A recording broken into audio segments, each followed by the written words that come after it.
बाद रविवार को वॉर कैबिनेट की मीटिंग में इस बात पर सहमति बनी कि ईरान को जवाब दिया जाना चाहिए। ये कब और कैसे होगा इसका फैसला नहीं हो पाया है, लेकिन इस बीच एक और चौंकाने वाली खबर सामने आई है।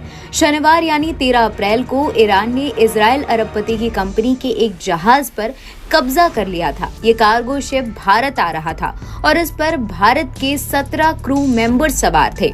ईरान के कब्जे में लिए गए इजरायली जहाज में भारतीयों के होने की खबर मिलने के बाद भारत सरकार लगातार उनकी रिहाई की कोशिश कर रही है। रविवार यानी 14 अप्रैल को विदेश मंत्री डॉक्टर एस जयशंकर ने ईरान के विदेश मंत्री अमीर अब्दुल्लाहियान से बात की। इस बातचीत में ईरान इजराइल संघर्ष के वजह से बने हालात पर चर्चा की गई। विदेश मंत्री एस जयशंकर ने रविवार देर रात सोशल मीडिया एक्स पर लिखा, मैंने ईरानी सैनिकों द्वारा जब्त किए गए जहाज में मौजूद 17 भारतीय क्रू मेंबर्स की रिहाई की बात की है। साथ ही इजराइल के विदेश मंत्री से लगातार संपर्क में हूँ। दोनों देशों को शांति और कूटनीति के जरिए मसले का हल निकालना चाहिए।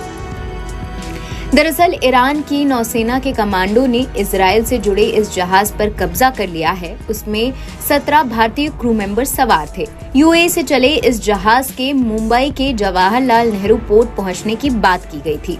जहाज हुमरिज स्टेट से गुजर रहा था। उसी समय हेलीकॉप्टर से उतरे ईरान के इस्लामिक रेवोल्यूशनरी गार्ड के कमांडो ने जहाज पर कब्जा कर लिया। भारतीयों के बारे में जानकारी मिलने के बाद तुरंत भारत सरकार ने उनकी रिहाई के लिए डिप्लोमेटिक बातचीत शुरू कर दी। ईरान की सरकारी न्यूज एजेंसी ने जहाज के ईरान के कब्जे में होने की पुष्टि की है। रिपोर्ट में बताया गया कि इजराइल के साथ रिश्ते में तनाव के चलते इस जहाज को कब्जे में लिया गया है। लंदन की कंपनी जोडियाक के इस जहाज पर पुर्तगाल का झंडा लगा हुआ था। जोडियाक ग्रुप इजरायली अरबपति एयर अफ्रीका है।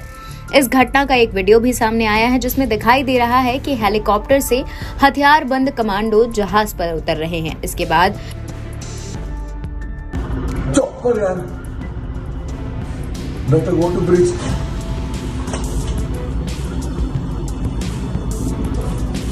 रविवार को ईरान ने 300 से अधिक ड्रोन और मिसाइलों के जरिए इजराइल पर हमला बोल दिया। इसकी वजह से दोनों के रिश्तों में तल्खी आ गई है। न्यूयॉर्क टाइम्स के मुताबिक इजराइल ने अमेरिका और दूसरे सहयोगी देशों के साथ मिलकर 99% ड्रोन और मिसाइलों को रोक दिया है। मीडिया रिपोर्ट्स के मुताबिक ईरान ने इजराइल पर इस हमले को ऑपरेशन ट्रू प्रॉमिस का नाम दिया है। दरअसल 1 अप्रैल को इजराइल ने सीरिया में ईरानी एम्बेसी के पास यह स्ट्राइक की थी। इसमें ईरान के 2 टॉप आर्मी कमांडर समेत 13 लोग मारे गए थे। इसके बाद ईरान ने बदला लेने के लिए इजराइल पर अटैक करने की धमकी दी थी और अब ये बात सच करते हुए 300 ड्रोनों और मिसाइलों के साथ हमला बोल दिया।